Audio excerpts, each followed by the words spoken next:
শুভ নববর্ষ সবাইকে বাংলা নতুন বছরের অনেক অনেক শুভেচ্ছা।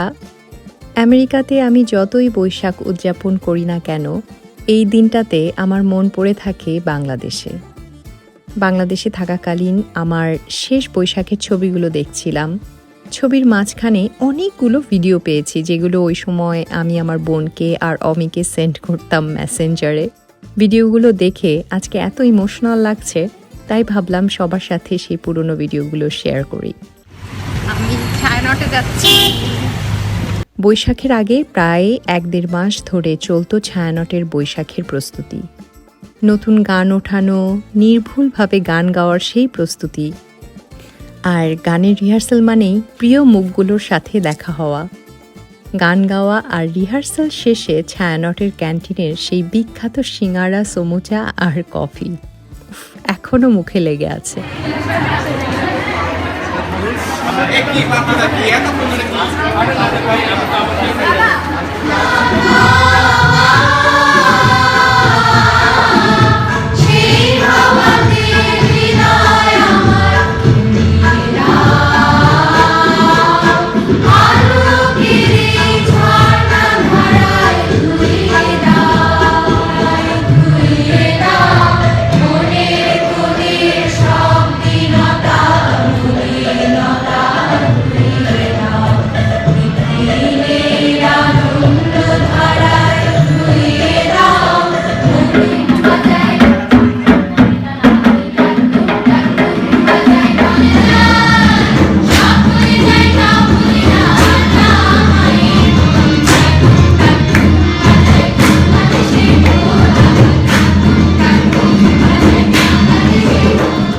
এখনো মনে আছে শেষবার যখন মাকে নিয়ে বটমূলের অনুষ্ঠান করতে গেলাম, এত ইমোশনাল লাগছিল। রাত কয়টা? 5টা না? 5টা কত? 5টা 8। আমরা এখন এই ফাঁকা রাস্তায় আমরা এখন যাচ্ছি বটমূলে। আবার কবে কখন এরকম ভাবে হবে জানি না। মিস করব সব।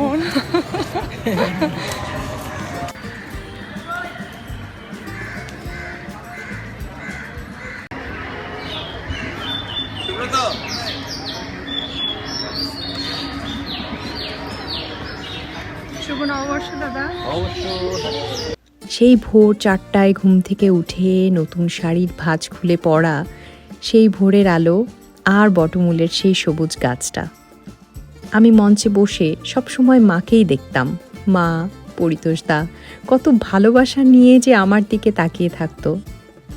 সকালবেলা এরকম একটা পরিবেশে সবাই মিলে গান করতে পারাটাই যেন বিশেষ এক আনন্দ। বৈশাখের এই আনন্দ কখনোই হয়তো অনুভব করতে পারতাম না ছায়ানটের এই বিশেষ অনুষ্ঠান ছাড়া। এই জন্য ছায়ানটকে মন থেকে অনেক অনেক ধন্যবাদ। শুভ নববর্ষ। আমরা সবাই তোমাদেরকে মিস করতেছি। রত্না, অমিত, চিন্ময়, আরিয়া, গল্লু। শুভযাত্রা।